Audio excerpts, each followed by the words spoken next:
Well.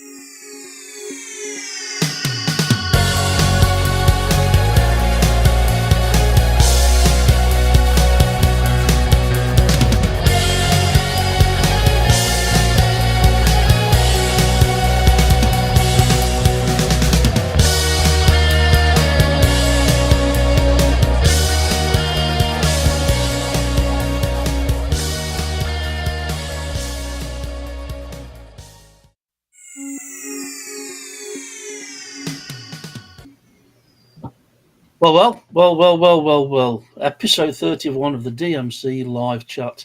And we're just about clinging on there tonight. Martin's having technical issues. JMO's not very well.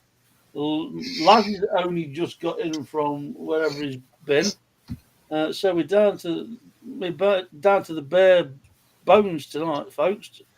Me and the old boy, my mate Paul James, Pit My Diecast. Good evening, Paul. How are you, mate? Well, I say how are you. It's obvious how you are. Oh, bordering on the euphoric. Living the dream. Exactly. Good evening to Kev. Good evening to John. Good evening to Ian. This is going to be a bit of a freebie show, folks. If you've got any questions, FAQs, it doesn't matter whether it's modelling, whatever, anything you've got to ask.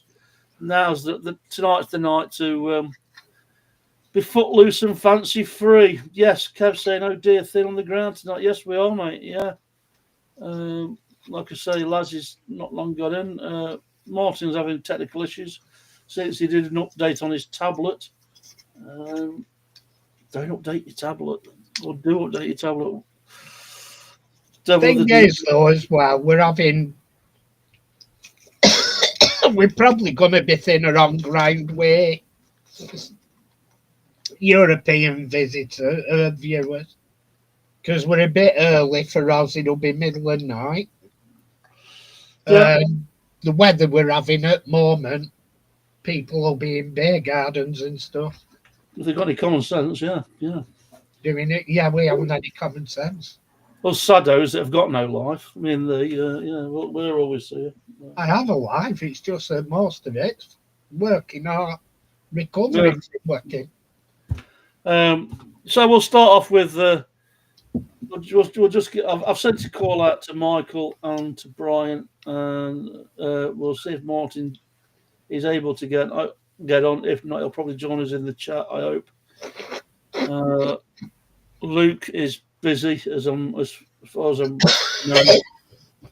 So I'm not surprised. I've seen his camper. He'll have his work cut out there. Yeah, he's got a camper. He's renovating, so that's going to take up a lot of his time.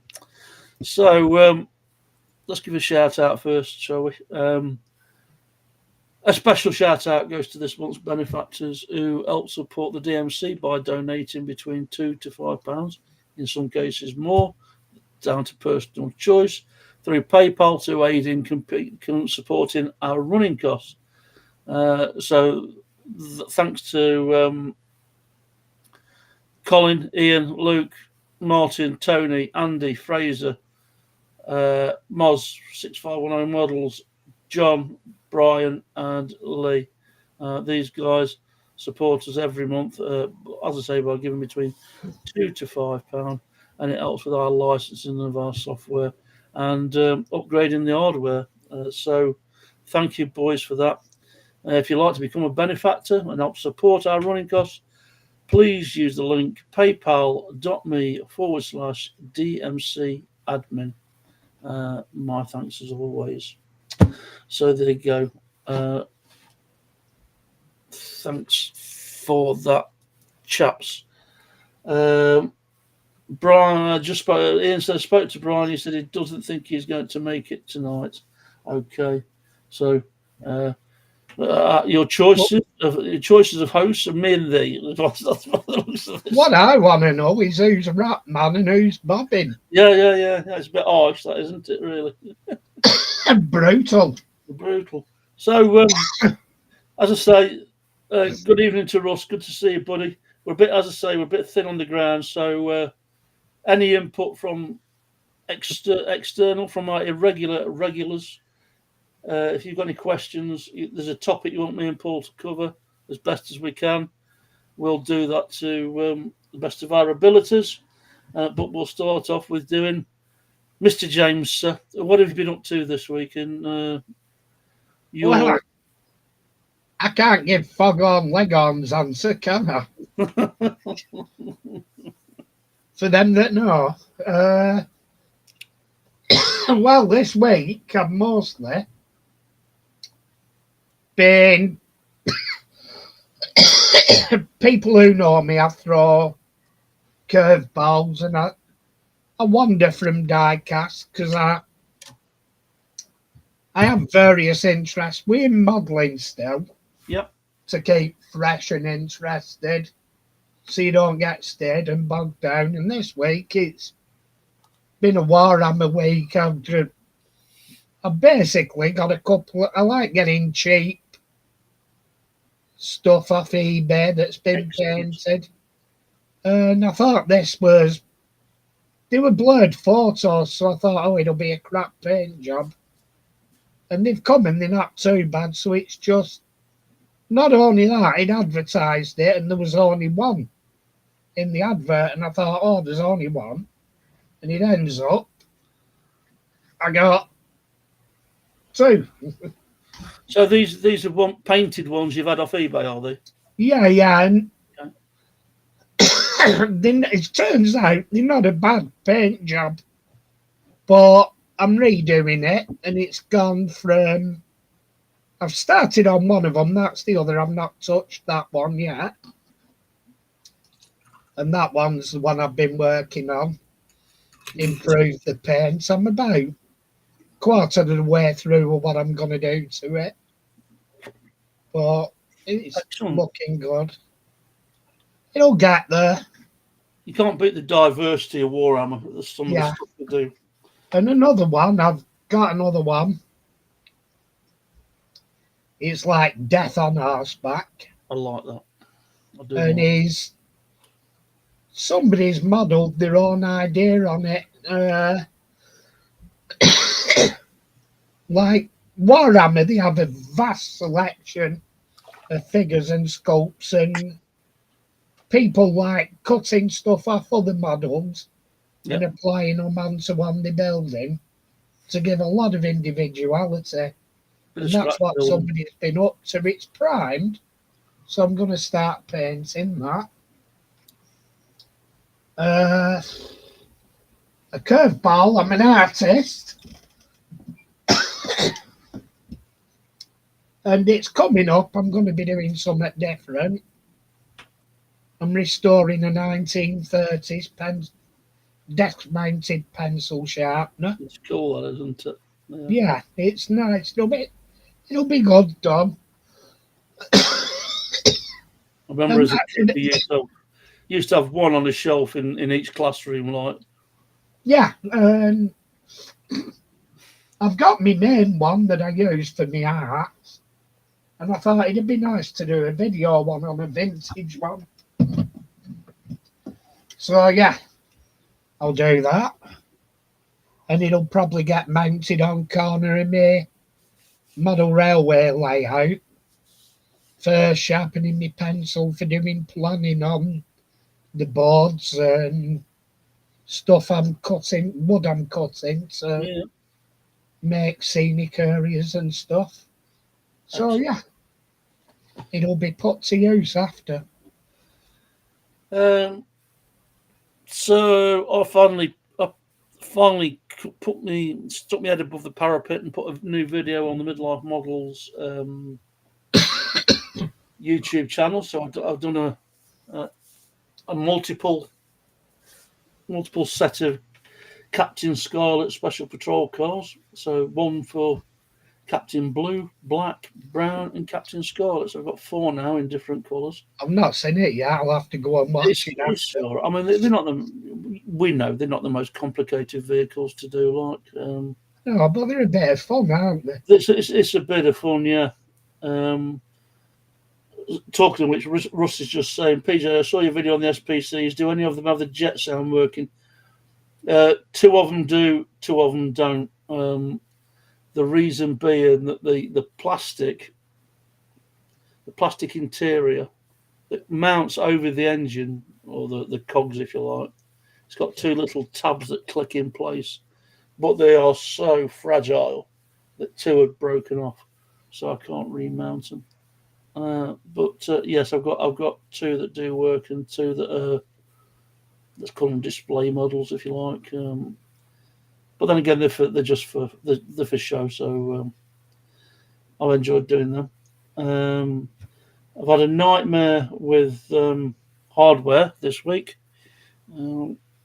Discussing, we've purchased a 3D scanner from Open Source, which is you may have seen Michael advertise it on his channel. So the idea is that you can put any piece on the pedestal, and the boom will go up and down and shoot 100 photographs, and you can create it into you can then create a 3D file from those photographs. That's come from Germany. It's been stuck in Coventry for a week because of custom charges.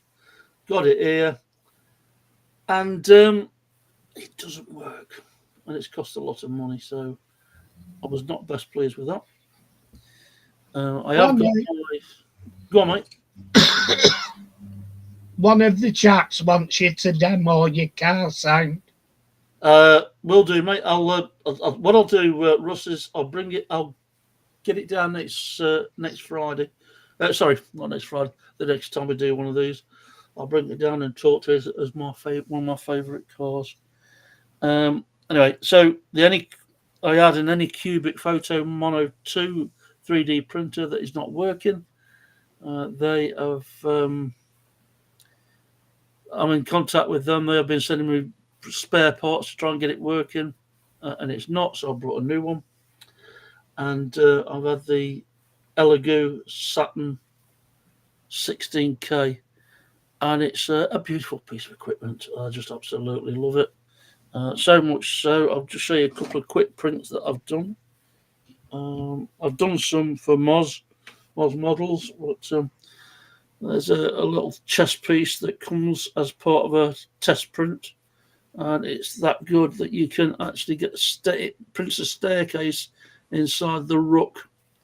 Cool. Inside the pawn. These are pawns, actually. Spiral effects. It says Saturn around the outside. So I did that's that. A pawn. The rook's castle, isn't it? Yeah, the castle doesn't look like this, but this is a pawn, which makes no sense whatsoever because this looks like a castle. Well, it probably will if you see it in a set. I've got the rest of the set you can print off, which I might have a go at. The other thing is, if you're familiar with your 3D printing, you know that you can buy obviously resin online, and Elegoo resin is advertised with a figure standing next to it, and that is Colonel Custer. And I found out the model and bought the plan. It's not coming across. It's only this stream is only in 720p, but you can even see the bullets on his belt. It's printed it that well. So really pleased with that. An interesting question, Peter. Yep. You know, on the the older type of printers, you could get all the different colours of wire. Yep. Can you add colour to that for printing? Not. So you don't have to paint? Not with the. You know what? Michael might tell you different. Not that I'm aware. Not with resin. What you're on about is the PLA, which is that printer there. Now what you can buy is a 4 on a reel, and you can get it to swap between different colours. Yeah, but not so much, I don't think, with the liquid resin, which is if you see the white or grey, black or clear, it's there's not a lot of colour out there really. So I've done that, and then I've got two others. One is a work in progress because it didn't come out brilliant. But I went to see Jeff Wayne's War of the Worlds recently, and I found a plan for the tripod. So a fighting machine. This is a work in progress. I have got the. It does have three legs. There's the other one. So I'm working on that. And what I'm going to do is, because these spindles are so thin, I'm going to take them off and replace them with some styrene piping, and put some copper around them and make it look more gothicy. From the Elizabethan times. What's the word? Not gothic. Where they got the bloody top hats and goggles and all that kind of thing. What's it? Steampunk. Steampunk, yeah. So make it look a bit more steampunkish. And then finally, with the 3D side of things, if you're familiar with you've got to be of a certain age, like we are. If you know your Hawkwind lore, the British band Hawkwind, they had a concept album written for them by a guy, an English author, fantasy writer called Michael Moorcock. And Michael Moorcock did a book called Elric, which is is a bit like an albino warrior wizard type character.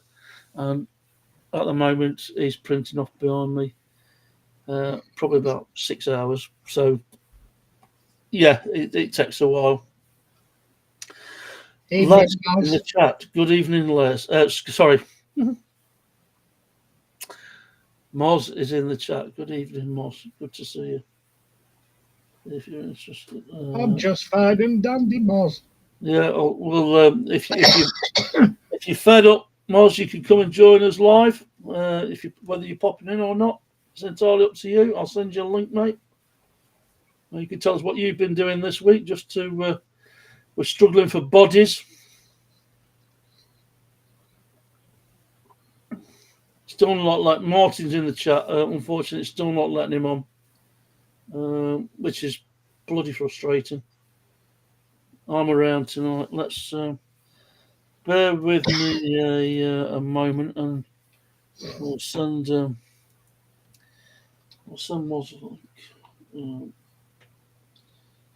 He's having to fill in for us just lately. We've been a bit thin on the ground.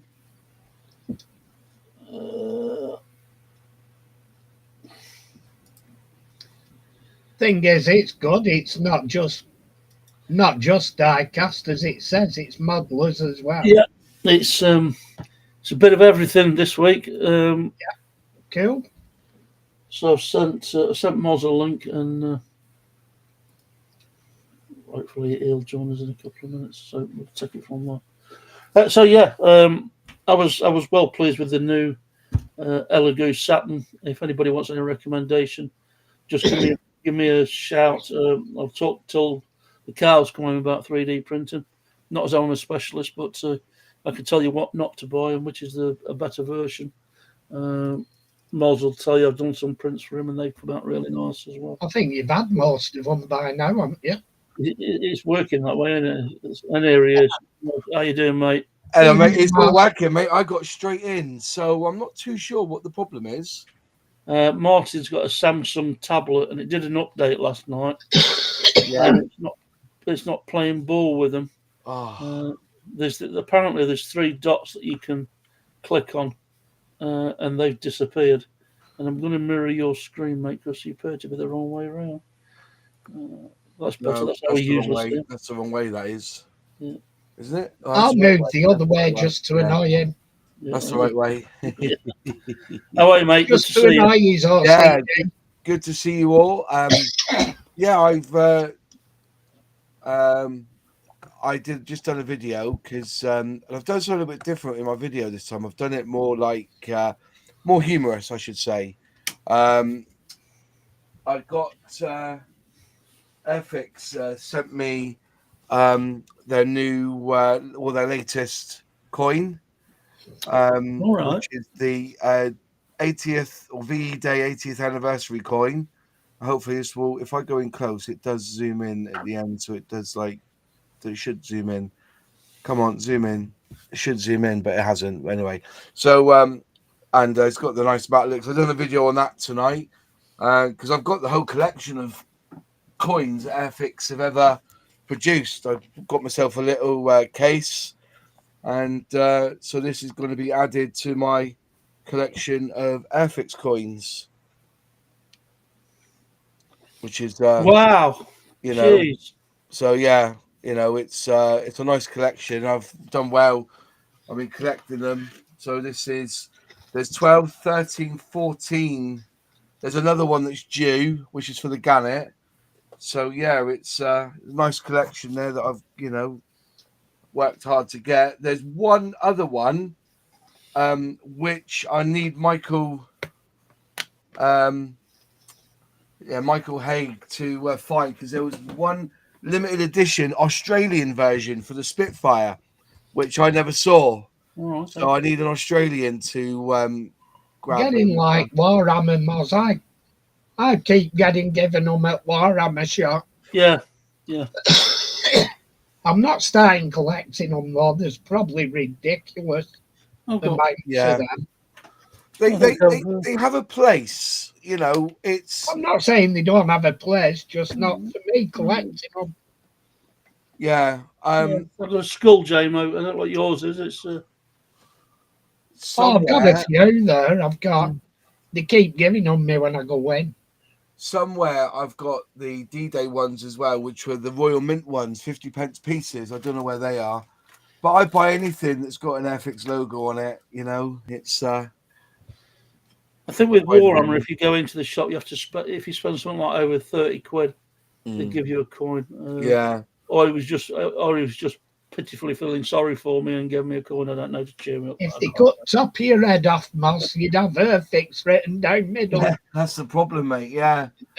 Things like this, I love these sort of things as well, where this was from the Royal British Legion. They did a coin for the 50th anniversary of the D-Day landings, and so I managed to cobble myself one of them. That's nice. 50p piece. They are what they are, aren't they? They only worth 50p, but when they got a different logo on it, they're worth a bit more. So Probably didn't say the other night. One of my friend's sons has been chosen to captain one of the aircraft for the D-Day flyover, the VE Day flyover. So that's pretty cool. it's like these little things. I always laugh at these because these are salt and pepper pots. So you've got the jet engine and you've got the prop, right? And this is what you get when you fly first class or business class on Virgin Atlantic. You get these. Yay!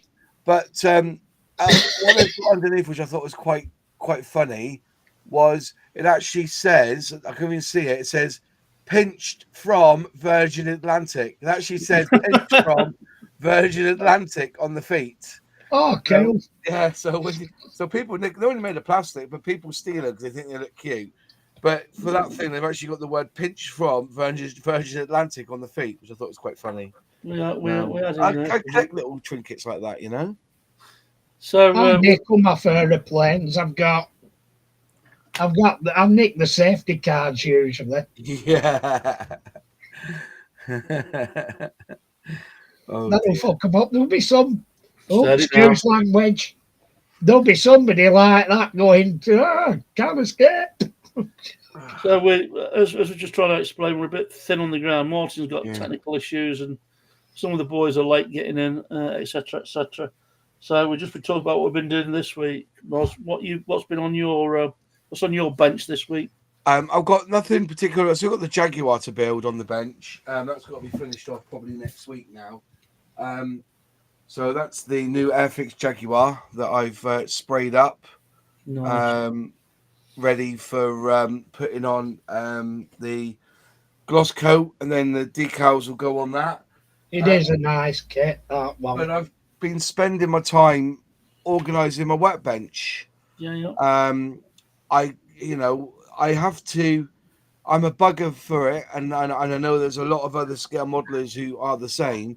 Whereas I've got the spray booth there, but I never used it. I used to just spray on my own bench. So what I've done is I've taken out the extractor fan and placed it there, put some new filters in it, some new carbon filter as well, and I'll be basically spraying on my bench now. And I've fitted, well, you can see it, but we can cover the camera, but I fitted a roll of paper that I can just pull up and over, so it covers my bench. But other than that, mate, nothing really much on the bench this week. It's been quite, bit, just trying to get things done. And also, every night I'll be speaking to you, PJ, about your printer and trying to get you printing again. On your Mine is in death, don't they? He's all right. He has his moment. Yeah. But that's a good printer he's got there, that Saturn Ultra 16K. Apologies, I've got a very yappy dog today. I think you should put him down. What? What? Cover his ears. That's slightly different to having him put down. It's all right for you. I've got a cat that's knocking at the door. So there we go. Thanks for that, mate. Who else did you want tonight then, PJ? You got Martin? We're missing Martin's in the chat. He's still endeavouring to try and get on. Luke, we haven't heard from Luke. Laz has only just got in, so he won't be on. Brian's had a bit of a day. I think we're all of an age now. If it gets past 5 o'clock, it must be bedtime soon, surely. So I think that's the struggle. It doesn't have to get to 5 o'clock. I'm having naps in there now. Just dipping into the chat, Russ is saying, "Now was War of the Worlds." Man, it's easy to say it was an experience, but it was an experience. I recommend anybody. It had me in tears in the stages, but I'm a pushover for War of the Worlds. Not the film so much, but the Jeff Wayne musical. I love it. Really? Yeah. I've been a fan since it came out in the mid-70s. It's a work of art. It's one of them albums that's a work of art. He's a bit like I'll tell you what he's a bit like. He's like the musical version of the Star Wars director Lucas. He can't leave it alone. He can't leave it alone. He's got to add something on and something else on and something. And he's been doing it over the years. Like, I actually watched the Tom Cruise version at work the other day. It's still a good film to watch. What you want to see, or what I would like to happen, not as good as the original, but still good. I'd like them to take the animated footage that Jeff Wayne has done and put it to the music and beef the story out, with the book. But the original, it was done as a radio play, originally in America, and people actually run to the hills. Yeah. That was it was a guy who read National Panic. Yeah. They were fined for being irresponsible at the time for putting it on radio. I'm trying to think what his name is. Who read it? But it came across as though there was an alert on the radio that there'd been an invasion, and the Americans. I'm not saying that they're gullible. They're gullible. Did a bunk. They were out of there screaming. Hey, don't call the Americans. Something similar happened about something else in Britain. Yeah. I forget what it was, but it was similar circumstances. The only thing I can think of, Jamo, is the one when they done the Nightmare one where they had the ghost hunt, whatever it was called. And everybody was phoning in, weren't they? Trying to see yeah. Called. Yeah. Sorry, let's just jump back into the chat. Ian said, just posted something you may like, PJ and the DMC. Take a look if you want to consider it as my benefactor contribution for this month. It's original from 1969. It's something to do with Joe. Is it? I don't know. I'm not sure what it is, Ian. I can see. I don't know whether it's a book or a cover or a model or. Please let me know. So, Russ, if you get the chance to see it, because it does tour the world, can't recommend it enough. Can't recommend it enough. Yeah, it was Orson Welles, I think, Maz. The only thing that I will say is you were packed in there like sardines, and it became. I like that, and I'm a big lad, like, so there wasn't a lot of space. Mick's joined us. Good evening. Really, that you could have done with a pair of stilts. I could have done with a settee.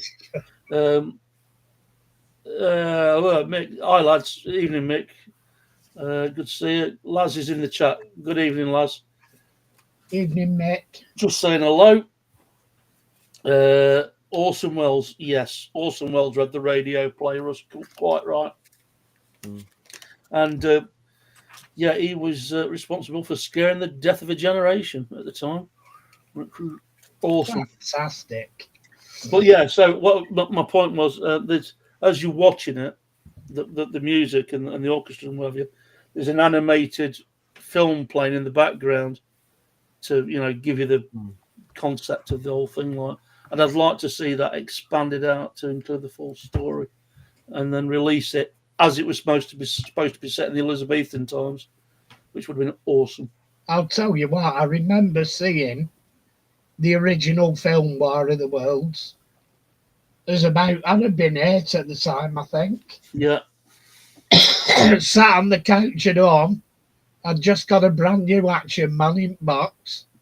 And I was looking over the horizon outside in dark, looking for the little bits. Looking for green lights. So, yeah. Cracking. Go and see it, please. Don't tell them PJ sent you. You won't send me any free merchandise or records. But apparently there's going to be a new album released at some point. An up-to-date album, which will be... Cool. I'm going to get that, obviously. So... Yeah, 3D. That's going on. Said hello to everybody. It's an original Kellogg's advertisement from the Joe 90 comic dated 29th of March 1969 and would look awesome framed. I'm going to say, Ian, at the moment, I've got absolutely nowhere I can put anything. The place looks like I have to put this screen up because those that join on a Friday night know the place looks like a bombshell behind there. But keep it for the time being, my friend. It's safer with you than it is with me at the moment. I've got an Ian Ully box, but keep it safe and sound for the time being, mate. So we've a bit thin, like I say, we're a bit thin on the ground. We're missing Martin. I have done a question time, 20 questions, but I think there's actually 40, which might fall into Ian's area of expertise because it's based on toy collectors and toy collecting and brands and that kind of thing. So we can have a go at that. Has anybody got any questions on procedures? Anything that they want to have a go at? That's something they're not sure about. We talked about what was the last time? Tapping and die. Not go well with that, would it, PJ? Oh, look at that! Oh, that's enough to make you wet your pants, isn't it? I'll tell you. That is, yes. I was saying to Boz a couple of weeks ago, a lad not far from me has sent me a Thunderbird. Look at the shell. Is already pre-coloured? Look at that. Yeah, but you would spray it though. Do you know what I mean? Yeah. But the fit's quite good. Just a little bit of. But apparently this one here, you could put the wheels up or down. You can make it with the wheels up or down. But it lends itself to dioramas, doesn't it? Yeah. It Like was I said, because the low flying one as well. You used to see it flying across the town or something like that. Yeah. You don't see many of them around, I don't think. No, I don't. I don't know. I didn't even know they existed, was, to be honest. Yeah. Be honest, it's the first one I've seen. Well, I've got a Thunderbird one, and I've got a. Sorry, I'll take that back. I've got a Fab one, and I've got a TB2 made by the same company because I was showing them to Moz. That has made that one there. I'm not sure what the age of them is. Moz, you got any idea? This is 1970s. This is. Is it right? So they're going back a while. Yeah. Yeah, I don't think they've been released for a while, but you can tell it's 1972 because the artwork says 1972. The guy who drew the artwork, come on, 1972 at the bottom. Oh, right. Okay. Yeah. I never saw So, I don't know how many times they've been released, to be fair. Let's have a look. But I never got in. 90. I never got into Joe 90 because as a kid and in that generation I wore glasses that were like Joe 90s and I got piss taken out of me. Yeah. It was all so I were a bit against it as a kid. Right, so we got a question. I love it when we get a question. Thanks, Russ. When chroming a die-cast model, do you do it before or after lacquering? So, if you're chroming something, a couple of ways you can look at that. If you're doing something like the John Player Special, the Formula One car, it's a gold or silver chrome as its top coat anyway. If that makes sense, it's that's the finish on it. Our lacquer lends itself to chrome, Jamie. I'm not sure. I think what I do, and it's something I'm going to be tackling in future. I think what he's getting at is if you spray over the top of it, which is what I do, does it interfere with the actual paint structure and like make it dull again or whatever? And that's something I haven't answered yet fully. I haven't sprayed over the top of it as yet. I mean, Ian is saying I would lacquer it first, otherwise it can dull the finish.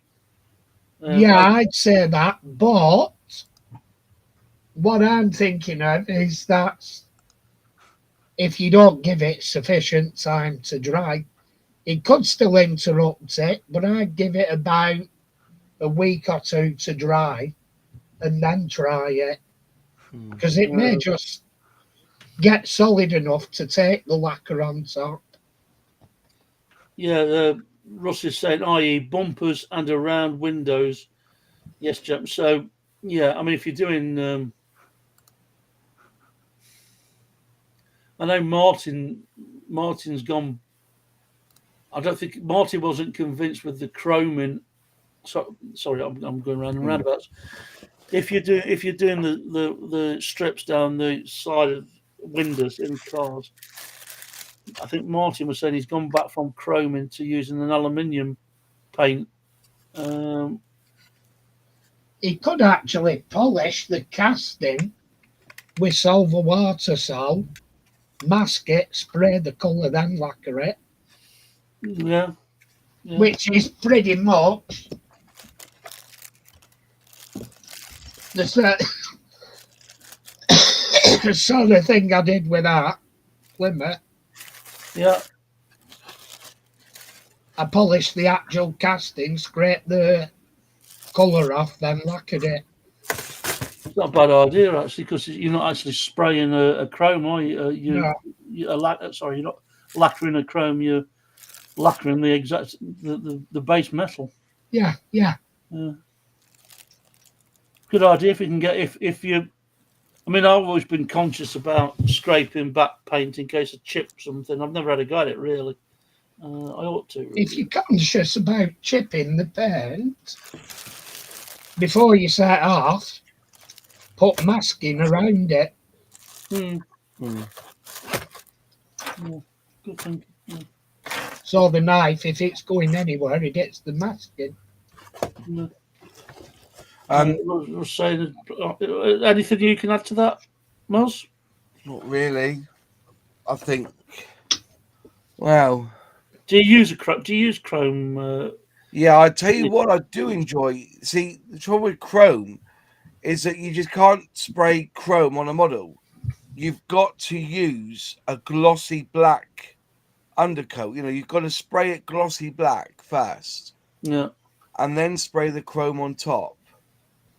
And then Right. you don't varnish it. Then you don't put any coats on top, any varnishes or seal it or anything, because it will dull the Chrome.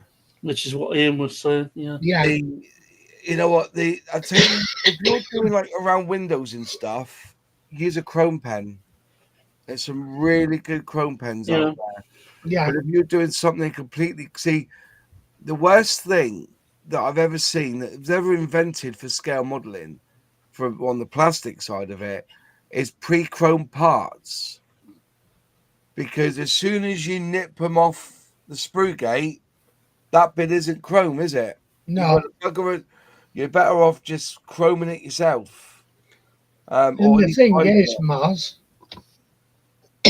then if you've got seam lines and that, and you need to sand, yeah, it's crap. crap. If I see a kit with chrome in it, I'm like, here we go, out with the oven cleaner. Do you know what I mean? Or out with the Dettol. Yeah. Leave it soaking for a few days. I mean, what you could just to do a test piece, Russ. What you can do, get yourself an old beat up chassis that or body that you know that's crap. Prime it, give it a top coat, lacquer it, and then see if you can use something like a chrome pen. If you're not happy with your chroming, you can always get away with aluminium. Yeah, and you can buy the one of the tips that I found recently was it's a Molotov pen, isn't it? Yeah. I wouldn't say Molotov, but that's a bomb. Yeah, the Molotov pen. You can actually buy the liquid in a refill tub on its own.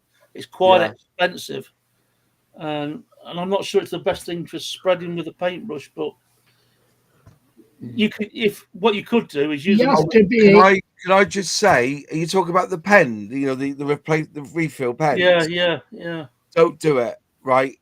Because they take forever and ever to harden. For some reason, it takes a long time to dry. Yeah. If you use chrome ink from a pen, you know, you can speak to my mate Sully from Sully Scale Models. He got one of these chrome pens, took the lid off, and he sprayed it for an airbrush. And even today, if you hold on to that model too long, you'll leave a fingerprint in the paint. It's that soft. So, yeah. So I don't know if that's been of any help, really, to you, Russ. Experimentation, I'm going to say, is the key to that one. Try a few different scenarios, and I like the idea of spraying the base, lacquering the base metal. It's a bit of work. It's a bit technical, but give it a go. Have a go on a piece that you've like. I've done it on a few, and it's effective. Yeah. Let us know how you get on, mate. I'd be interested to get some feedback on that. John, good evening, John. How are you, mate? Question from Moz: If you get glue stuck on a model, so I'm going to say overspray of glue, like a lump of glue or something on a seam, what's the best way for getting it off? Just let it dry. Don't touch it. Right. If you're talking cement, yeah. If you're talking super glue, there's a product that I use for super glue called Glue Buster. Dropped it. Glue Buster is one product, and the other product is somewhere here. I've got it here still. If anybody's got it, Moz has got it. Yeah, I don't trust the other glue you can't keep hold of.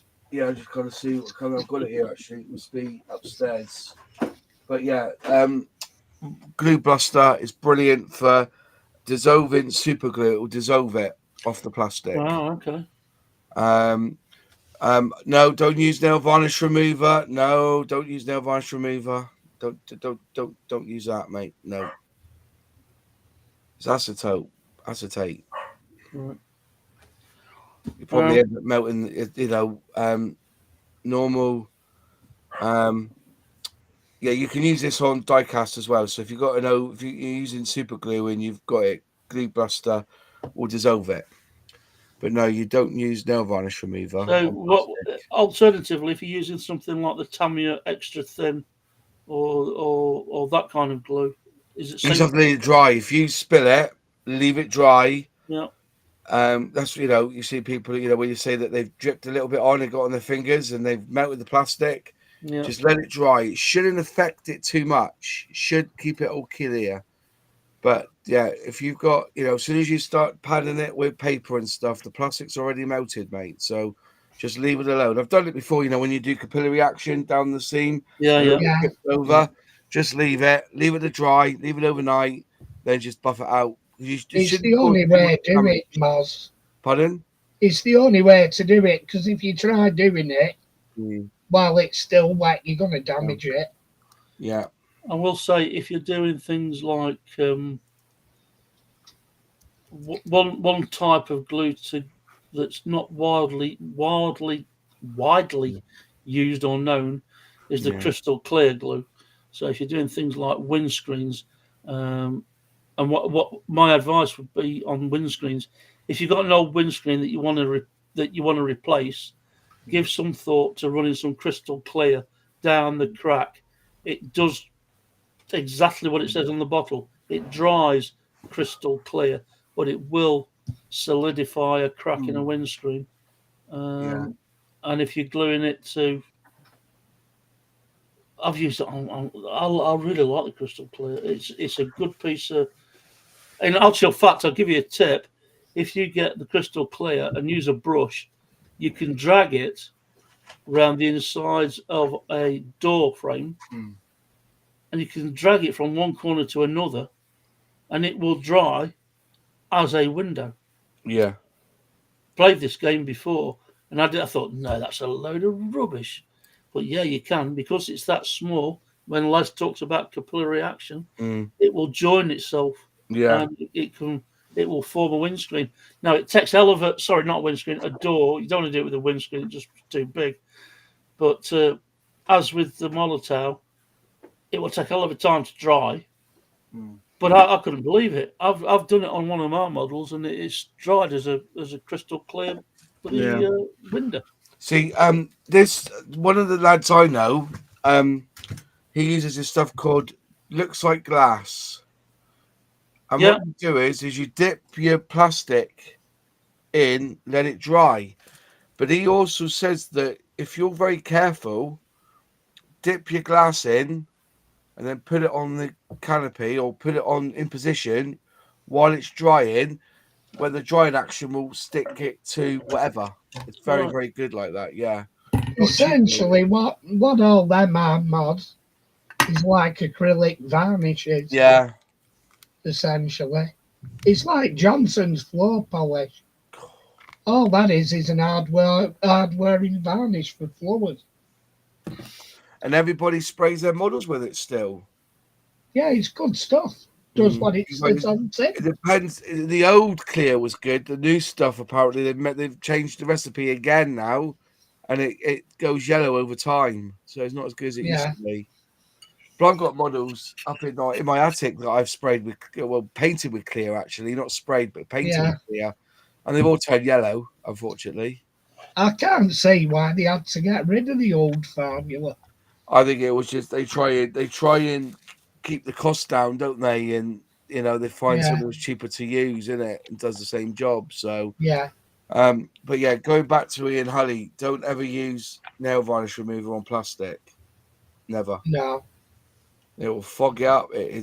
Well, basically, any plastic cement is acetone anyway, isn't it?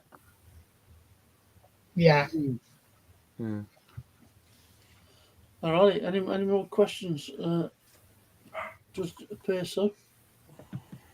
So what we'll do is we'll bring back one of our old favourites that we haven't had chance to do recently, which is to share our Facebook group page, and we can have a look at some of the posts that people have put up there and some of the models and some of the work they've done. So this is our version of Vision On. If you're old enough to remember Vision On, so let's. So all you have to do is imagine the So music and Tony Hart's voice. hum along if you know the tune.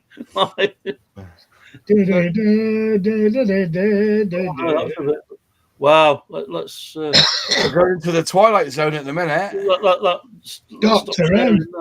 Let's stop sharing that, and more importantly, is he there? He's here. Houston to Apollo 13. Are you there, Apollo 13?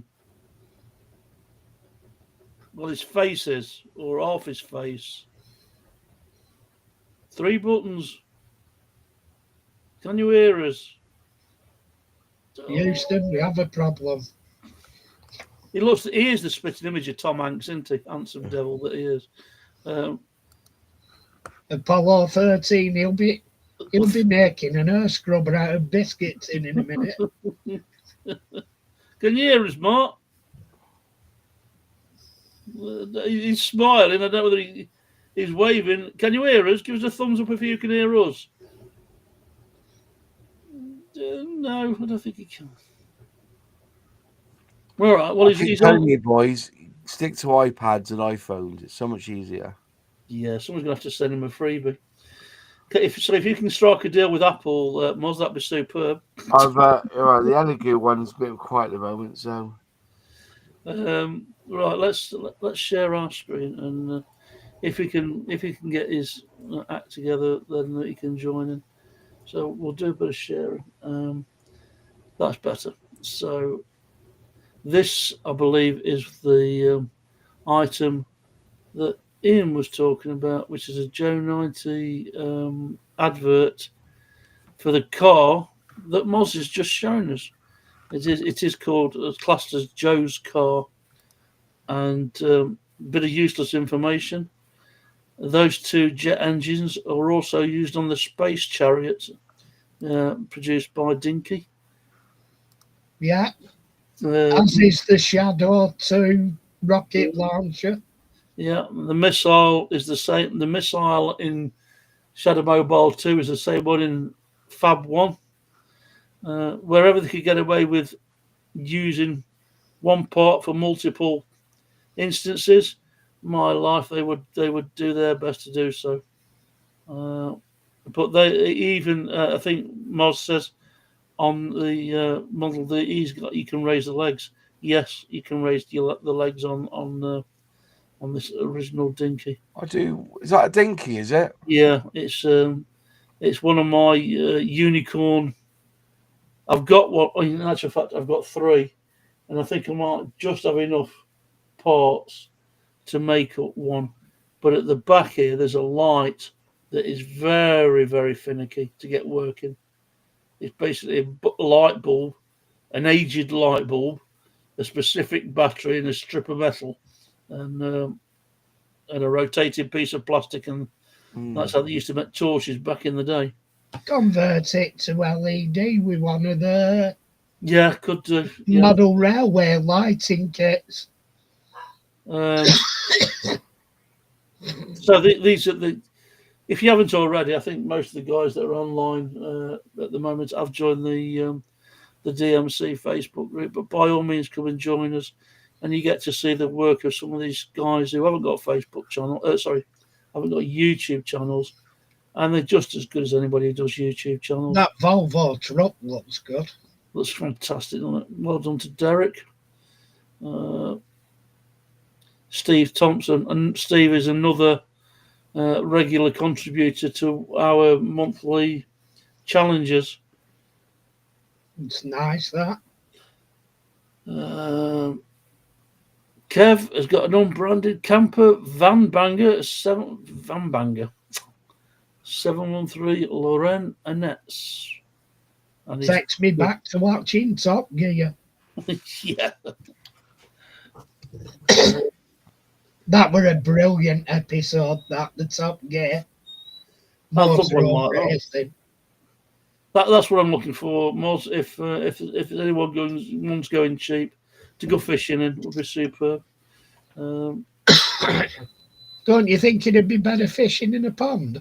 Well, you know, get out, Dad. Andy has put up a link to. He's got his latest purchases. Go and I like the look of that. What do you call it? Stratos. yeah. If That go does look look at nice. Andy's, go and check up put my teeth in. Go and check out Andy Bourne's channel. Andy's a great contributor to the group. He makes lots of decals for lots of people. So That big shout out to Stratos Andy. does have potential. Yeah. Some bloke called Paul James has posted something about a Triumph Stag flashback. It has sort of GT6 looks, doesn't it? It's nice, isn't it? It is nice. We didn't get it though, so they probably didn't think it'd sell. Dave Coates, there's a picture of some works in progress from Dave. Now we're talking. Oh, he's having a mature gentleman moment. I'm having a minute. I have a detailed Cars Capri crying out to be converted to a rally car. No, it's not. It's crying out to be restored exactly as the red. Look at the red one. It's beautiful. 3 litre, weren't they then? The Mark 1 with twin headlights. I had one. I had a 1.6 litre and Mark 1 in that colour. It's been resprayed, but especially in that colour, like a devil's red. Very nice. Beautiful. It was good to see Fraser again last night in the tavern. Indeed. And he's been doing some work on a Chevrolet for our monthly challenge. Any American vehicle, this month is what we're doing. If you want to take part, send us a before and after shot before the 15th of this month, and you'll be included in our gallery. And if you want to be a benefactor, you'll also get a nice little blue badge by the side of your name saying you're a benefactor. And it's much appreciated, the support. So as Paul was saying earlier on, it's not just about diecast, although this is a diecast. It's about collectors and models and all that kind of thing. If you do D'Agostini, we welcome you on board as well. Yeah. Because you're doing that Mustang, get in touch. That's not a dinky, it's a kit. What was that? Sorry, was that Ian? What was Ian saying in the comments? That's not a dinky, it's a kit. What was that? What was he on about? Yeah, let me stop sharing. Yes, the one that Moz's got in is a kit, not the model. If you're on about the Joe's car. But you've used the dinky version. That's Rose Rockinall's poop, isn't it? Cheers. That's not a dinky, it's a kit. Well, I don't know. I'd say the kit were rarer.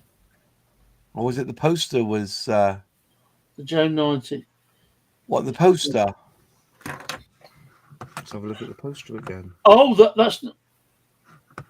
So I think we're getting a bit 6s and 7s. Is it the picture that you put on the Facebook channel, on the Facebook group? It's a kit, is it, Ian? The Joe 90. Yeah. Guess that's what he's saying. I thought it was an advert. Anyway, so there we go. There's just the poster. Okay, I'm getting a schoolboy error. I'm getting the poster. I'm getting a bit 6s and 7s now.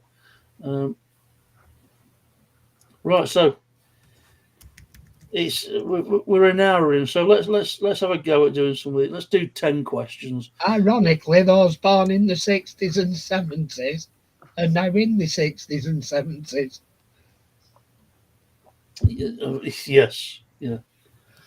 Somebody said something along the lines of the distance between 1975 and 1915 is the same as 1975 and something or other, and it was just frightening when you think about the numbers and Yeah, the yeah, 80s it and is. the decades and what have you. It's frightening how quick time's starting to go past now. Yeah. All right. I'm going to pick out a few questions. Some are ridiculously easy. Some are a bit left field. So I asked our AI chat generator, can you give me 20 questions and answers based on toy collecting? So it's a mismatch of all kinds of stuff. This is. It's not just die cuts. So the first question, and we're going to give people up time to answer this one. We'll give it 10 seconds in between each one. Cool. What toy line features characters like Skeletor and He-Man? I think I know it. Say again, PJ. Yeah, so now you've got to concentrate now. What toy line features characters like Skeletor and He-Man? Now, if you've got an answer, put your hand up and we'll. I think I've got the answer. All right. Moz, you want to go first? Was it Mattel? No, that's not the toy line. That's the manufacturer. What's the toy line? What, He-Man? What's the? No. Mm. You Over to Jamo. Yeah, No, go on then, Jamo. Masters of the Universe. Yeah, there you go. John saying Mattel, Russ saying Mattel, Masters of the Universe. So the toy line was Masters of the Universe. Kev saying Mattel.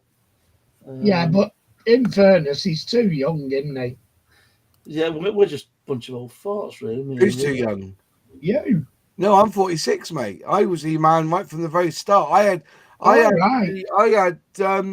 Castle Grayskull growing up, and I remember my own man. I was so disappointed that my own man had to put the stickers on inside because they come with stickers, didn't it? You had to put your own stickers in. Disgusting it was. Falling out over He-Man, I can't believe it. Calm down, lads. Calm down. There's plenty to go. Question 2. This will be a good one. I doubt you are far too young for this one. What year were Lego bricks first released with their modern interlocking design? So the pins on the top of the brick and interlocking design. What year were they first released in that format? Well, the modern day format, really. I'd go for late 50s. Yeah, that's like saying, no, I'm going for the late 19th century. You've got to be a little bit more specific than that. I'm going to have to tie you down. Nice. I'll go 58 then. 58, okay. Interesting. Moss? I'm going to go for 1969. 1969, crikey, okay. Because it's modern, isn't it? Hobby Time has come online. Good evening, Hobby Time. Saying hello to Moz. Hi, Hobby Time. Good to see you. John is saying 1960s. Russ is saying 1960. We'll give it another couple of seconds. And we're gonna have to. I'm gonna have to. 3 points, JMO. 1958 on the button. 1958 is when it was first produced with a studded modern pins as we know them. Now this is more in line with. We'll give Moz a shout, a chance to redeem himself, being as he knows all about E-Man. Which company produced the original G.I. Joe action figures in the 1960s?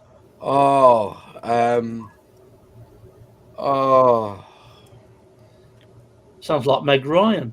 Yeah, I was going to say Action GT, but it wasn't, was it? It was. No Googling. Google it. Wish I could. No, it wasn't. Actually, is it Hambro? Harborough, something like that, wasn't it? So Something you're like that. trying so hard. Is it Harborough? Or is it something? Is it his bro? Something like that. Before Action GT. Hasbro.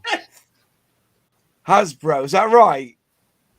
I'm just gonna give the chat a few seconds to see who chimes in. Russ is saying Kenner. Hobby Time is saying Merit. John is saying Hasbro. Alrighty, we've got three. We've got two. Hobby Tom saying Hasbro. So we got two. We got several from the chat and several in house. And love, you tried so hard. I'm going to give it you because you did. You're getting all around it, couldn't quite get it out right. I can remember it was like it was Hasbro, was it? It was Hasbro. Yeah, right. it's fair. I'm going to give you that. It was trying. I was thinking, I thought it was Action GT, but it was, and then I was just trying to think Hasbro because Hasbro is a meaning, isn't it? Is it like the Hassan brothers or something like that? Yeah, they've got. You went all through the alphabet to get it, Moz. The Hassan brothers or something, isn't it? Or Hisn brothers or something. They've got all the rights to making all the like Power Ranger movies and stuff like that. Yeah. Well, it's like when they created He-Man. I was watching a documentary, and the cat, Wily Cat, whatever he was called in it, you know. Striper. Little Stripes, wasn't it? Striper, the cat, something like that. Well, basically, they already had the mode, because they had it as a proper cat. Hasselfeld brothers, says Ross. They already had the cat. Ross, sorry. And then what they did was they just painted it green and yellow, with yellow stripes. And then make the cartoon, add it to it, like, you know. It's about like Dinky with the green paint. Let's just paint everything green. We got gallons of the stuff. Yeah. Oh, good stuff. Funny Probably ex-wartime supply from the MOD. Yeah. So we'll put a bit of sparkling. We'll put a bit of gold sparkle in there for added effect. I can clean my glasses, making me cry here. It's funny. Right, what do next? Right. What collectible toy line features small, colourful ponies with unique symbols on their flanks? You got to confess if you think you know the answer. I know it because I'm he knows the answer, but he's not going to say it. I have no idea. I'm a horsey person, so I know it. Cringer. My Little Pony. What? Cringer. Thanks, Russ. Cringer was the name of the tiger in E-Man. Yeah, absolutely spot on. So the question was, what collectible toy line features small, colourful ponies with unique symbols on their flanks? So Russ with My Little Pony, John with My Pony. You would know that, Jammer, wouldn't you? My Little Pony. I'm an horsey person. I have my own horse. What do they call the male? Were they called the brownies or something? That collected male. There's a show, kiddies show, and the blokes went nuts for it, and it was something like they were calling them brownies or something. I thought it might have been the bears, something to do with the bears. I can't remember. It'll come to me, but yes, the answer is My Little Pony. I can't believe this is the depths we've got to. Right, in the 1990s, what brand of small plastic monsters became a global collecting craze? Now, I think this is based off a cartoon series. So I'll repeat that. In the 1990s, what brand of small plastic monsters became a global collecting craze? I will give you a hint on that. You can actually use your phone to go around Care Bears, says Care Bears. That was something. They were called. Are you saying? Right. Are you thinking of Pokemon? Sorry, I'm getting two questions. I'll come back to the Care Bear thing in a minute. So your answer, Moz, was Pokemon. Pokemon. JMO? I'd have said same as Moz. Pokemon. Ian's saying Teenage Mutant Ninja Turtles, but he's not far wrong. I'll be Tom Care Bears, John Care Bears, Russ Pokemon. It was Pokemon. Yeah, bit of a vague question, really, but yeah, I think it was. You can go out. You can go out with your phone now and chase them. Used to go people. I've seen people going around the streets, at night chasing bloody Pokemon in the middle of. Well, that's what they say they were doing. They parked up in the middle of a car. Yeah, I've heard that before. Yeah. I'm not. That's a bit of a naff question. All right. This if you don't get this, then there's no hope for you. Which 1980s toy line transformed from vehicles into robots? Oh, yeah. Well, you've already given us. if you've had to think about that. You've already given us passing name. Well, yeah. Yeah, Ers. Ers. You just want Ers on the end. Just want the Ers bit. They should have asked the question: who were the good guys and who were the bad guys in Transformers? That would have been a better question. Yeah. Autobots came out. Yeah. This is the next one's a Diecast one, but we'll give the guys a chance. Kev saying Transformers, John saying Transformers. It was, of course, Transformers. It's an easy one, that one. Okay, we'll give a 10 count on this one. What toy company makes Hot Wheels? What toy company makes Hot Wheels? Okay. So it's not. It's the global brand that and they own several companies. Which toy company makes Hot Wheels? And several others, actually.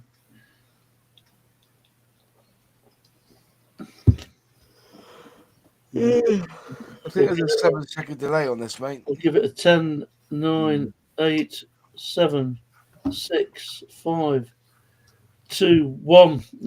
So hang on. Well, let's go to the chat first. We've got Russ saying Mattel, Kev saying Mattel, Ian saying Mattel, John saying Mattel. J-Mo. Anybody that said Mattel's correct. It wasn't Mattel, though, is it? Oh, here we go. Controversy. What's that? Controversy from the plastic model kit, man. I'm joking, lads. Of course it's that. You trying to stick a You better not be. Better not be. I've just read it off the bottom of one. Unless it's one of them snide ones I got off Berry Market. Yeah. This might be one directly aimed at Mr. Ian Holly. I've not come across this acronym before, but question 9. What does the acronym MIB stand for in the collecting world? Oh, that's a good one. Well, I haven't read it, obviously. Somebody called it, it's definitely After 8, that, mate. Definitely an After 8 kit, that. He used to say to me. Yeah, you're on the right lines, mate. Yeah, that's what he used to say. Definitely an After 8 kit, that. After 8 kit? What does After the 8 kit? MIB stand for? Yeah, After 8 kit. We'll see if anybody answers in the chat before Oh, we've got one ready. Oh. I used to like Minty on EastEnders. His nickname was because he were always late for work. He always turned in after 8. Yeah. Right, because my boy there was ranting and raving. Go on, Moz. What do you think it stands for? It stands for Men in Black.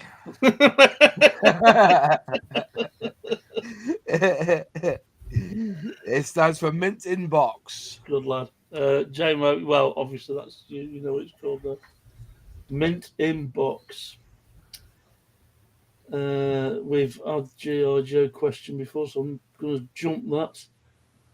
What material were early toy soldiers typically made from? So obviously we're going back to the, I don't know, 40s, 50s, 30s. I don't know how long ago when they started making them. The original toy soldiers. Give that one a bit of thought. We'll see. We'll start getting answers when we get some feedback from the chat. Yeah. So the question: what material were early toy soldiers typically made from? You got any toy soldiers, Jamie? Not something I really collect, but I do have some from Tamiya kits and some for. I've got her crew aftermarket box kits for her crew. So Britons used to do some of the old soldiers and Romans and stuff like that, didn't they? Earthix have just released the nice 148 scale RAF crew. Apart from dogs looked crap. Right, so It Moz, looks like a blob of plastic. Moz, what material do you think the early soldiers were made from? There was either lead or tin. It was what I'm presuming it was more lead than tin, but I'm gonna have to nail you to the wall here. You can't pick two chemicals, two minerals rather. I'm gonna go for tin because it would have been cheaper than lead. Right, JMO. Tin's an alloy of lead anyway. Lads. But lead, yeah. Lead is the answer. Well done to Russ. John, Kev. Oh, no, Kev said tin. Ian saying it must be right because Ian said lead. So that's put you in your place. There you go. What pop? I don't know how well you know your Japanese. We'll give this one a go just for the hell of it. What popular toy from the 1990s had a digital pet on a keychain? Oh, These all fall into his age lot now. God, no. What's that one? What popular toy? Keep off the keyboards, boys. What popular toy from the 1990s had a digital pet on a keychain? It was like keeping your own electronic animal. I know it. Righto. I don't have to Google it or anything. I've got lots of early Timpo plastic figures, cowboys and Indians. Yeah. Ian. Russ. Oh, I'm going to give it you, Russ. You're in the right ballpark. Go on, Joma. It is Tamagotchi. Yeah, Tamagotchi. Tamagotchi, yeah. Bear in mind, don't Google these, boys. It's only for a bit of fun. You're only cheating yourself. I'm not talking to the guys online. I'm talking just in general. Ian, Tamagotchi. Russ, Tamagotchi. I'm going to give you that, mate, because you were on. It's a bit like Moz. You're on the right lines, but couldn't quite get the word out. Close enough. We're not Japanese. We're not nut counters here. John saying not sure. We'll give you that. I didn't know this, but question, what we're up to now, 13. In what country did the toy line Playmobil, Playmobil,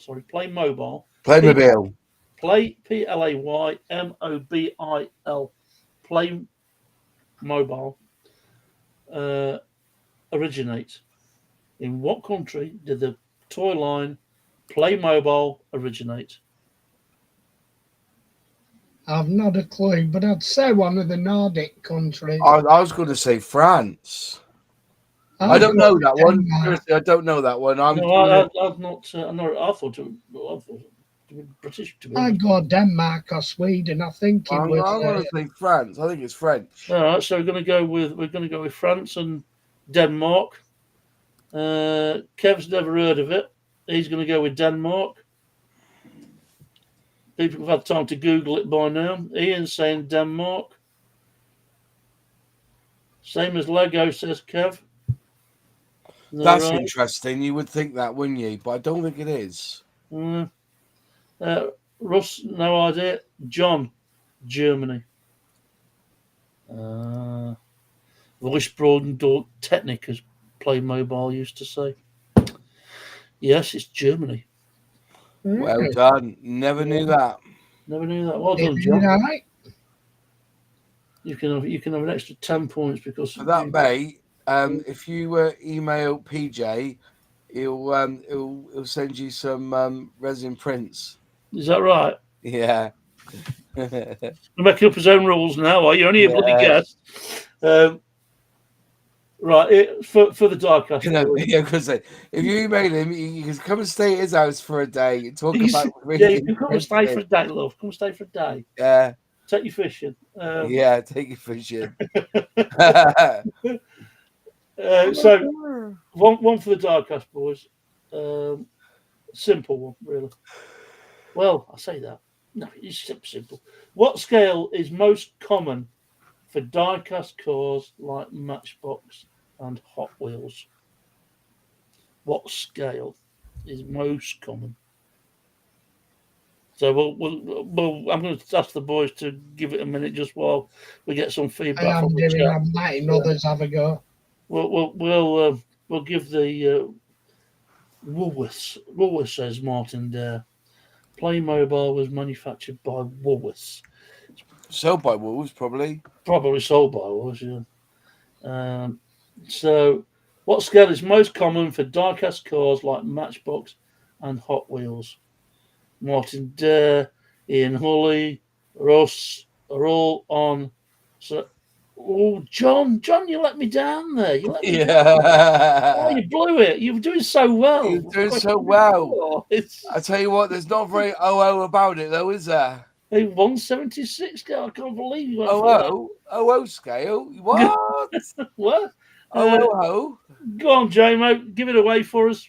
164. Little lad. Well, obviously. You diecast lot. So yeah, when was the jump to 143 then? Have you looked this up? Do you know the answer? No, I'm just asking the question. I could tell you anything then.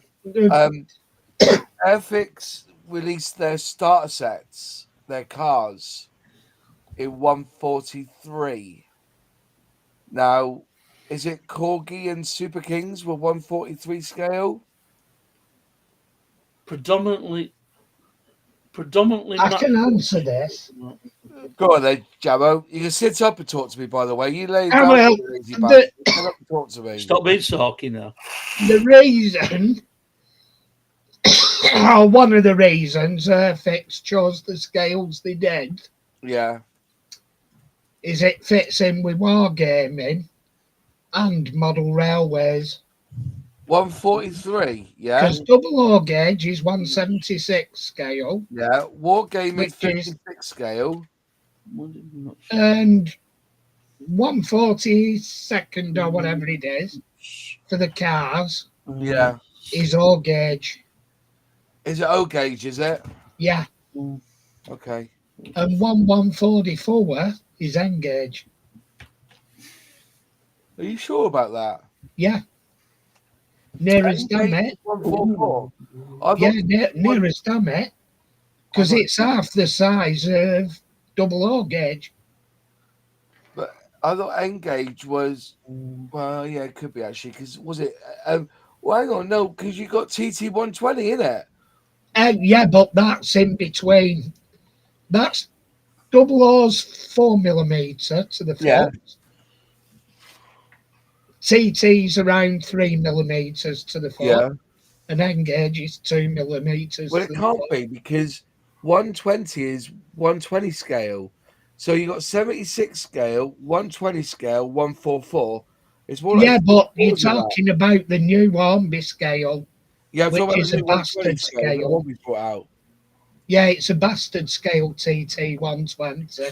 Right, okay. It's not true 3mm. What they've done. But it is still TT though, because they based it on the OTT. Yeah, they said calling triad. it TT, but technically it isn't. It's the It's same different. size as TT. It's the same size as tabletop from Triang back in the 70s and 80s, whatever it was. Yeah, but it's not perfect. What they've done is they've modelled it so the actual gauge of the track is in scale with the actual bodies. Right. So after I've thrown these two in a room and It's locked the actually a more. door, No, I'm interested. That's all. I think the The actual model railways TT 120 that Hornby have brought out is actually a truer scale but that's got nothing than to stuff do they've with done before. when was the first 143 scale from Matchbox introduced. I think the ballpark figure Ian has said around 1950. I think it's 1956, according to, because I'm cheating. Obviously, I'm the host. I can Google shit. I think it's 1956. Moz, in answer to your question. Yeah, I would have been surprised if it was late 60s, early 70s to fall in line with the Superfast releases, but purely with Matchbox, because the Dinkies and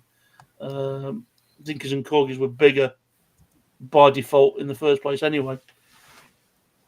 Good question, mate. Good question. What? What? Oh, I see what you mean. Yeah, N gauge is 148, isn't it? Not 144. yeah, close as near as damn it. Yeah. Right, question. We're going out of sequence here because some of these questions are garbage.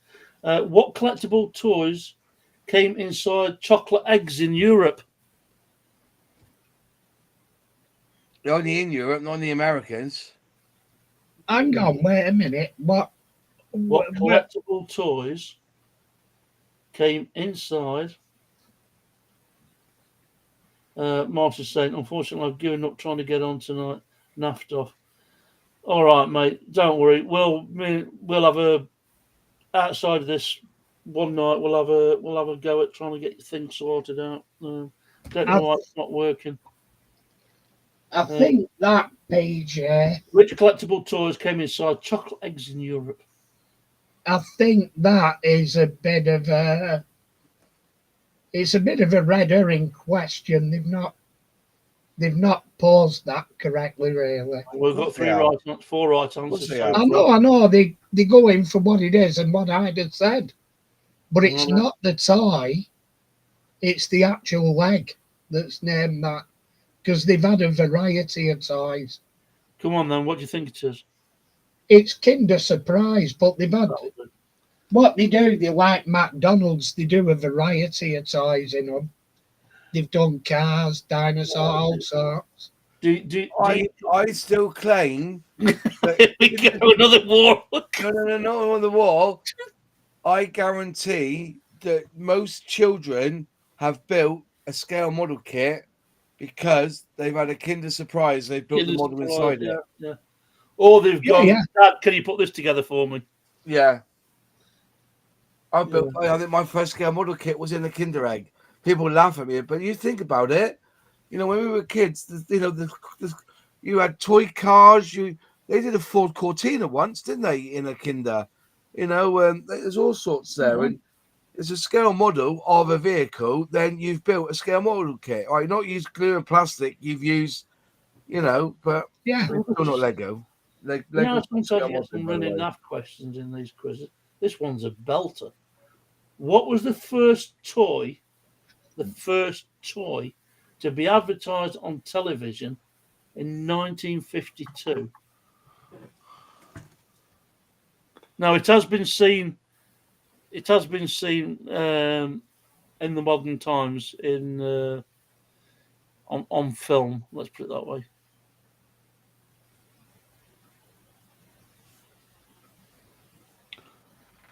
So for that time period, what was the first toy to be advertised on television in 1952? For that time period. I think I know. All right. Well, we'll see if we get any. I've Uh, looked at Back no. to the Future for skateboard or something. I don't know. It could be two. Actually. 1952 for a skateboard. The film were 55, but Yeah. it's the time period, isn't Yeah. it? See, John's having a good stab at it. Robbie the Robot. No. Russ, Battleship. And just backing up what Russ is saying, Martin, there was a massive operating system update in the last few days from Samsung. Android 14 to 15. Yes, it's not gone well. I bet that was it. I did mention it to Mort earlier on. I bet that was it. I had software update last night. Right, okay. Oh, well, we've got it. I'm not going to say, but we have. Oh, got that's a good answer. Well, that is the answer. Mr. Potato Head. Yeah, that was it. It could be, yeah. That is the answer.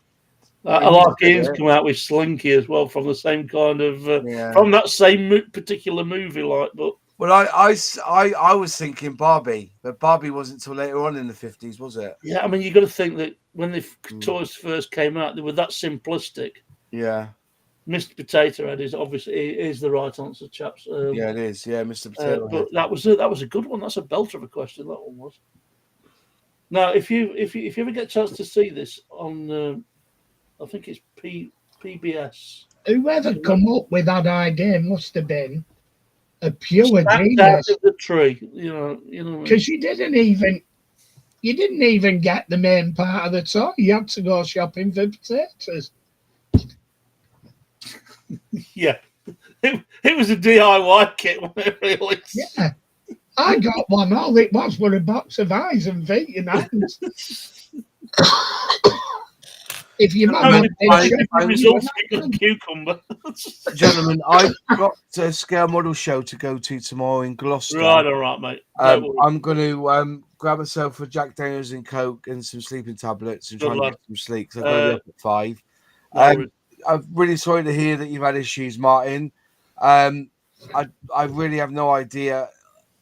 It's one of them. I reckon unless you try to update the app, there's an app on it. I don't know, but I would, or whatever PC. Sometimes it takes the apps a couple of days to catch up with the operating system. Oh, but the problem also is that when it's Samsung, it's not native Android, is it? It's Samsung's version of Android. Yeah. So it's I wouldn't have Samsung ever again. If I was going to have something in Android, it'll be one of those OnePlus phones. I think they're amazing. OnePlus or Google phones. So, anyway, gents, thank you so much for having me on. Thanks for jumping in there at the last minute. Yeah, I honestly, I forgot you were on tonight. It wasn't until I got a notification saying you were going live that I thought, oh, pop in and say hello. Every 2 weeks. Cheers for turning in, dude. 2 weeks. All right, Jamo. I'll see you soon. All right, mate. Take care. Thank you. Goodbye. Take care, Oz. Back down to the OG, back down to the original. Yeah. Right. We'll do a few more and then we'll call it a night.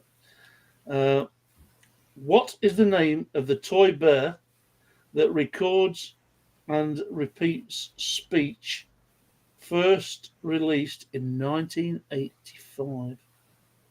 Well, Jamo's got the answer, so thumbs up there. Yeah, I'll give people a chance. Well, yeah, I'll give it a few seconds. And I'll tell you something. It's a brilliant documentary. If you ever do we'll discuss it in a moment. Like, it's a brilliant documentary based on this particular toy, and the competitive edge between different companies is it's on PBS. I'm sure it is.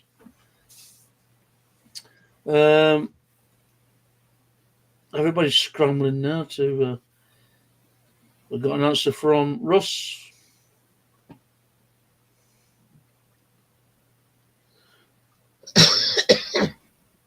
We're gonna go with the one answer that we've got from Russ, who's absolutely spot on. He's right. Spot on, yeah, as JMO says.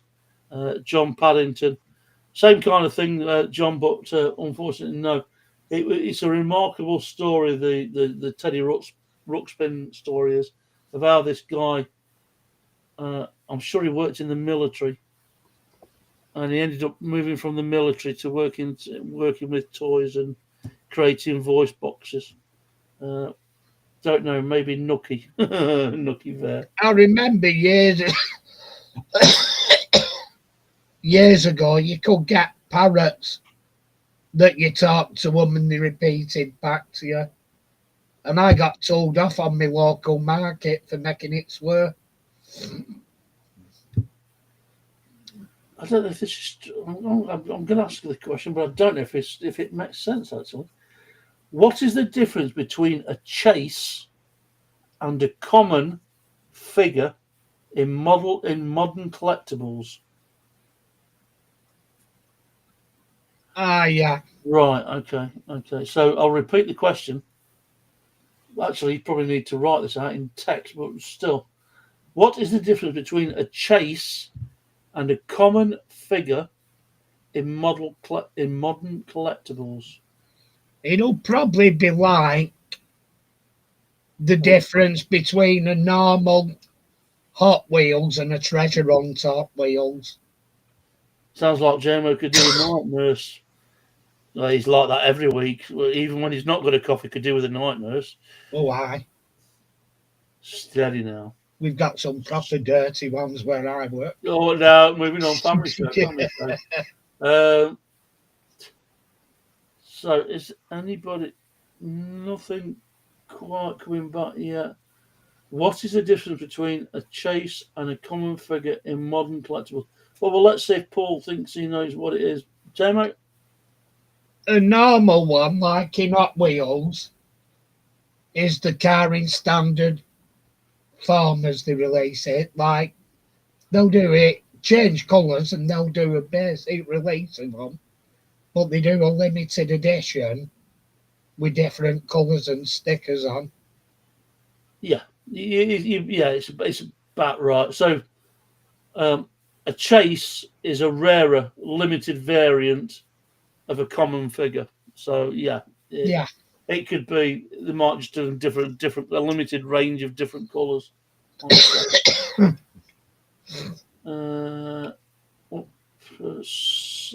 of these, I don't like it when they give the answer away. Based on galaxy far, far away. Oh, no. Which type makes it much better? That's got the answer missing. Sorry, what is flocking? What is flocking? FLOCKING in the context of toy collecting?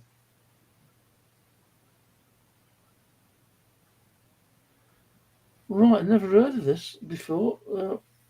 This is more of a material type question.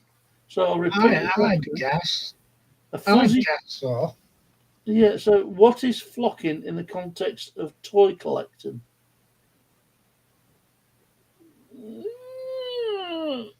Russ saying to the previous question, Chase had one or more different colour. Correct. John, bidding. No, it's not bidding, John. It's go on, Paul. I'll give you a chance to see what you think. All I can think is if it's for cuddly toys and that, and if the flocked finish is in good condition. I'm probably wrong, Garner. Well, this one's not necessarily. Ian saying powder coating to give a furry texture to a toy. Cool. Putting carpets in model cars. Good answer. So it is a fuzzy texture applied to plastic surfaces, e.g., My Little Pony or Funko Pops, but the same kind of principle I would go with. Yeah, I get. Yeah. Created. No, what's all of it's bottle? That's a little bit. What? Oh, well, I'm going to do this one for JMO because bless him, he's because he turned up. What is the name for small detail figurines? You can't answer this straight away, by the way. What is this name for small detail figurines used in tabletop games like Warhammer 40k? Now, if you'd asked it, if you was here from the start, you'd have heard him say what he'd been working on this week. So, what is the name for small detail figurines used in tabletop games like Warhammer 40k? We'll give that 10 seconds. Just have you got it to hand? Just bring it up again, Paul. The one for those that have just jumped, for those that weren't here earlier on. Look at that! I love that. It's like a cross between something out of Star Wars and That's Japanese. part way through. Was I don't know whether you'll see the detail on some of my finished ones, but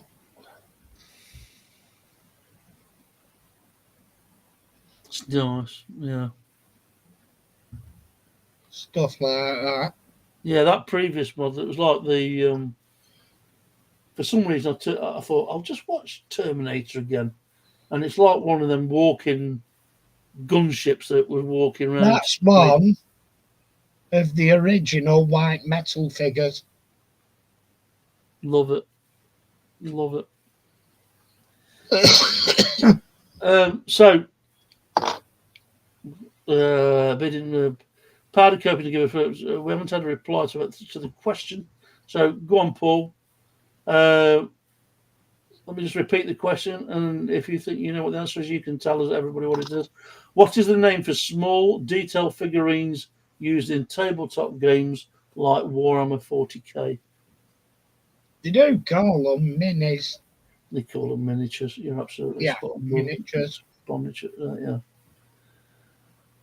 Right. My daughter used to collect these. This next question. So, if you're a dad and you've got kids or had kids of a certain age, you'll know these. Which toy brand featured a tiny environment and people inside clamshell style cases? I think I've got it. We'll give it. We'll give that one 10 seconds. My daughter had loads of these. And you forever get them under your feet and goodness knows what. Well, let's see if anybody in the chat. No, we've managed to string this out to 9:45. I'm quite proud of us for getting this far. We've done quite well. Good, good. John's saying Del Parado. I don't know what Del Parado is. John will do, forgive me. So I'm going to say no to that one. No other answers? No. Russ saying no idea. Okay. Paul, do you think you know what it is? Well, I remember one from back in the day called Polly Pocket. Good lad. Good lad. Polly Pockets was the answer. They were the smallest. Oh, crikey. They used to get under your feet and everywhere. So, I think we've had enough. We've had enough questions. They're starting to get a bit silly in places, but so we'll knock that on the head. My thanks to Paul from Pimp My Diecast. Please go and visit Paul's site, Pimp My Diecast, and subscribe to his channel. He's one of our OGs. Couldn't have done a lot of stuff we do without him. Some of these are tricky tonight if you don't know the answers. Good. That means we're doing something, an half-decent quiz, because some of them are just ridiculously easy. Well, I'll have to do a quiz, but without online stuff. Yeah. I'll set a quiz up myself. Anybody can post me a quiz, and I'll bring it online, and we'll ask the boys, whoever's online at the time. I like Martin's idea, but I don't want to rob it off him. Yeah, I want him to do that one. Martin just do take some. Where he screen- just takes photos of bits of die cast. identify a model from a certain angle from a photograph. Yeah, So Martin will let him give him. It maybe we do that when he comes up here, and we'll go through some cars and give him a chance to put it together. But he needs to be able to sort his device out first. So, Mart, if you've got any issues, if I can help, just give me a shout. You know that. I've a few thousand in my back room. My thanks to Paul. My thanks to Moz for jumping online with us. Hopefully, we'll be back up to speed in the next time we do this. Thanks to everybody in the chat. Means a lot to us, to the moderators and the rest of us. Yeah. Join us online. Keep your eye out for when Paul does his live chats. They're always entertaining and good fun. I usually do them on a Sunday, but I'm not. I might do one tomorrow, see how tricks go. No worries. Me, I'm off to watch the wrestling. So, it's good night from JMO. It's good night from me. Good night to all you guys in the chat. Much appreciated. Great night, great quiz. Love the quiz. Cheers, boys. Cool. Oh, you're welcome, John. You keep loving it. We'll keep doing it. Yeah. Boys, great night. Good night, everyone. Bless you. Bless you, Ian. Good night to you, sir. And you can always catch us on the on the DMC Facebook group if you want to ask us anything. So, yeah. PJ signing off. Good night. PJ signing off. See you soon. So Cheers. it's good night from him, and it's